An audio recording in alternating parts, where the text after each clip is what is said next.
मैं खुद शोज करती हूँ सुरेंद्र जी, मोडानी मोडानी हमेशा कहते हैं, लेकिन उस पर इसलिए प्रतिक्रिया नहीं होती है कि प्रधानमंत्री के नाम और उस नाम के साथ अनेकों राजनीतिक पार्टियां हैं जो इस तरह से अटैक करती हैं। लेकिन जब बात पिता की आती है और वो भी गौतम दास बीच में कहना, ये साफ छलकाता है कि वो एक मंशा से किया गया है। अब ऐसे में कोर्ट में तो माफी मांगनी पड़ रही है, क्यों किरकिरी करानी है?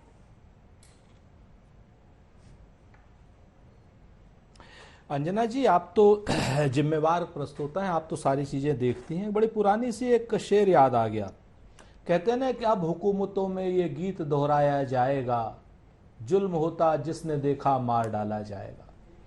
एक शख्स जो हैबिचुअल ऑफेंडर है, एक शख्स जिसकी जबान फिसली एक बार, और एक शख्स जो है जो पिछले 20 सालों से 25 सालों से 40 सालों से हैबिचुअल ऑफेंडर है, उसके लिए कोई कानून नहीं। वो शख्स कांग्रेस की विधवा कहे, महिला का सम्मान करे। वो शख्स सुरपणखा कहे, महिलाओं का सम्मान करे। जहां गलती हो मुझे बता दीजिएगा अंजना जी। वो शख्स दीदी और दीदी करके ममता जी का अपमान करे। वो शख्स जो है 52 करोड़ की गर्लफ्रेंड कहकर के स्वर्गीय सुनंदा पुष्कर का अपमान करे। कोई 353, 120 भी कोई धारा नहीं उनमें। एक शख्स जिसने एक बार कहा और उस पर हम कानूनी लड़ाई लड़ेंगे, लेकिन उस शख्स के ऊपर जिस तरीके से एक प्रयास किया गया, डिबोर्ड करके जो हटाया गया, मसला यहां पर है। कानूनी लड़ाई हम लड़ लेंगे, मसला यहां पर यह भी है, अगर आप ध्यान से देखें कि अगर इतनी ही तत्परता दिल्ली की पुलिस, सुरेंद्र भाई, असम की पुलिस, रुक जाइए शाहजेब जी, रुक जाइए पूरा कर रहे हैं। जी नहीं, मैं छोटी सी बात कह रहा हूं शाहजिया जी, मैं आपके बीच में नहीं बोला, मैं मतलब कोई इसमें ऐसा वो नहीं है कि आप कोई गलत बोलेंगे। ललित मोदी को डिबोर्ड कर लेते, जरूर नीरव मोदी को कर लेते, मेहुल चोकसी, मेहुल भाई को कर लेते डिबोर्ड, संदेशरा को कर लेते डिबोर्ड।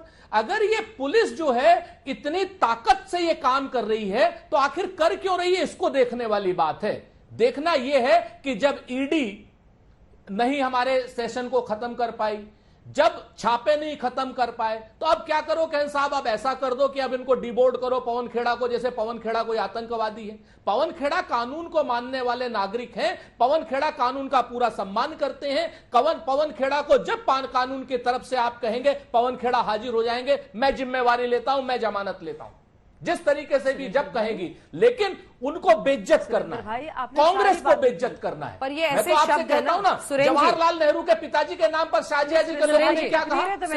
एक बात सुनिए, ये वही शब्द है ना जो अभिषेक मनु सिंघवी जी ने कोर्ट में दोहराने से कहा कि मैं उसे नहीं बोल सकता। वीडियो दिखाया गया और उन्होंने भी कहा कि मैं इन शब्दों से सहमत नहीं हूं। ऐसे शब्द क्यों बोलने हैं जिसकी वजह से बाद में माफी मांगनी पड़े? यहां पर तो गलत है ना। आप मैं आपको फिर से कहता हूं एक बात को कि मसला यहां पर गिरफ्तारी का है, एक बात। दूसरी बात, शब्दों से असहमति हमारी भी है, शब्दों से असहमति पवन खेड़ा की भी है। हो गया, अब आप उसको आगे तूल पकड़ना चाहते हैं, हम कानूनी लड़ाई लड़ेंगे। हम जिम्मेवारी से कहते हैं, हम इसमें बहस में पड़ते ही नहीं। हम तो कहते हैं कि आप उस चीज को नहीं फॉरगो करना चाहते, हम कानूनी लड़ाई लड़ेंगे, हम कानून का पूरा सम्मान करते हैं। सुप्रीम कोर्ट ने करारा तमाचा मारा है भारतीय जनता पार्टी के मुंह पर। सुप्रीम कोर्ट ने करारा तमाचा मारा है। कहीं ना कहीं आप देखिए असम पुलिस के और दिल्ली पुलिस के ट्रायो पर एक तरीके से, जिस तरीके से उन्होंने पवन खेड़ा को आतंकवादी कहने की कोशिश की। मैं आपसे ये सिर्फ ये पूछ रहा हूं कि जो कानूनी लड़ाई, हम कानूनी लड़ाई लड़ेंगे। हमने गलतियां की हैं, मैं आपसे बताऊं, आपके सामने कन्फेस करना चाहता हूं। पूरा कर रहे हैं, वो पूरा कर रहे हैं, पूरा कर रहे हैं। लास्ट लाइन बोलिए, लास्ट लाइन बोलिए। हाँ, मैं कांग्रेस की तरफ से कन्फेस करना चाहता हूं। हाँ जी, मैं कन्फेस करना चाहता हूं कांग्रेस की तरफ से कि भारतीय जनता पार्टी के नेताओं को पिछले 60 साल में इसी तरीके के आरोपों पर बंद करना चाहिए था। कांग्रेस ने नहीं किया। कांग्रेस ने गलती करी। कांग्रेस ने गलती करी कि अभिव्यक्ति की आजादी के नाम पर हमें जब उल्टा सीधा कहा गया प्रधानमंत्री जी के द्वारा, गृह मंत्री जी के द्वारा, भारतीय जनता पार्टी के सारे बड़े नेताओं के द्वारा, चाहे मुख्तार अब्बास हो, चाहे साक्षी महाराज हो, चाहे वो अन्य नेता हो, मैं नाम एक फेरहिस्त है इन सब की। जब कांग्रेस के नेताओं को गालियां दी गई, हमने कोई एफआईआर नहीं करी कांग्रेस। मैं कांग्रेस के नेताओं की असलियत दिखाना चाहूंगी। देखिए सुरेंद्र भाई, आप बहुत सी बातें कह रहे हैं बजाय इसके जिस पर आपको जवाब देना है। सबसे पहली बात, आपने जिक्र किया सोनिया गांधी जी का या जवाहरलाल नेहरू जी का या राजीव गांधी जी का। मैं आपको बताना चाहूंगी कि तीनों जो पहले सोनिया गांधी जी के परिवार से, राहुल गांधी जी के परिवार से संबंधित ये जो फर्स्ट फैमिली ऑफ इंडिया मानी जाती है, ये तीनों लोग पब्लिक लाइफ में थे, प्राइम मिनिस्टर पद पर थे। क्या नरेंद्र मोदी जी के पिताजी का कुछ भी लेना है राजनीति से? क्या उनको इस तरह से ढकेला जाना चाहिए, उनकी मां को या उनके पिता को? उनका कुछ लेना देना नहीं है पब्लिक लाइफ से। ये एक बहुत ही महत्वपूर्ण पॉइंट है। जब हम लोग सार्वजनिक जीवन में आते हैं, हमारे कार्यकाल को लेकर हमसे संबंधित बहुत से पॉलिटिकल बयानबाजी होती है और हमें बर्दाश्त करना पड़ता है, एक बाकायदा एक जवाबदेही होती है। लेकिन आप उन वृद्ध माँ बाप का जो अब जिंदा भी नहीं है, आप उनको क्यों घसीट के लाएंगे? दूसरी बात, बहुत ही बड़ी आप जो है बहुत ही ऊंचे आइडियल्स का इस्तेमाल कर रहे हैं और बात कर रहे हैं मूल्यों की जो जरूरी है हमारी देश की जमहूरियत के लिए। मैं अन्ना हजारे आंदोलन से आई हूं भाई साहब।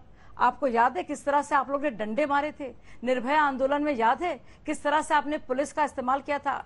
कुनम की आपको याद दिलाऊं मैं किस तरह से, इमरजेंसी तो भूल जाइए, वो तो बहुत दूर पहले की बात है।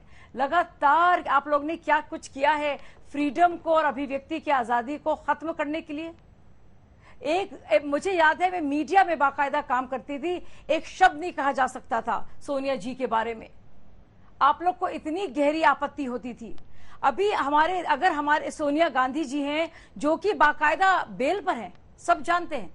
अगर हम नेहरू जी की बात कर रहे हैं क्योंकि हम फॉरेन पॉलिसी की या कश्मीर पॉलिसी की बात कर रहे हैं और उसके मुताल्लिक हमको सवाल उठा रहे हैं तो आपको दिक्कत होती है। लेकिन यहाँ पे बाकायदा मोदी जी के पिताजी का नाम लिया जा रहा है और बार बार पवन खेरा मजाक उड़ा रहे हैं और इस्तेमाल कर रहे हैं, तंजिया अंदाज से कह रहे हैं कि उनका नाम क्या है मुझे याद नहीं आ रहा है। आप खुद सोचिए, आपके भी उतने ही प्रधानमंत्री हैं। आपको याद है प्रधानमंत्री जी ने क्या कहा था जब मनमोहन सिंह जी को देहाती औरत कहा था? नवाज शरीफ जी ने क्या कहा था कि हम लोग सब कुछ बर्दाश्त करेंगे लेकिन अपने देश के प्रधानमंत्री के खिलाफ कोई भी बात बर्दाश्त नहीं करेंगे। ये हमारे पूर्व प्रधानमंत्री कांग्रेस पार्टी के मनमोहन सिंह जी के बारे में किस तरह से बचाव किया था तब के पूर्व मुख्यमंत्री नरेंद्र मोदी जी ने, जो आज हमारे और आपके प्रधानमंत्री हैं, जब उनके बारे में ऐसे शब्द इस्तेमाल किए गए। देखिए, हर पद की मर्यादा होती है और ये इससे आप मर्यादित करना, उसको उस गरिमा को बरकरार रखना, ये आपका फर्ज है, हमारा भी फर्ज है। लेकिन यहाँ पे अगर शिकायतकर्ता को दिक्कत है, बहुत से लोगों को दिक्कत है कि उनके प्रधानमंत्री के बारे में कहा जा रहा है, तो आपको भी आना पड़ा और आपको भी बाकायदा कहना पड़ा कि ये गलत है और इसका वीडियो क्लिप सुनाया गया और उसके बाद इस तरह का फैसला और अंतरिम राहत मिली। यानी कि कानून की प्रक्रिया का इस्तेमाल शिकायतकर्ता ने भी उतने किया, असम पुलिस ने भी उतने किया।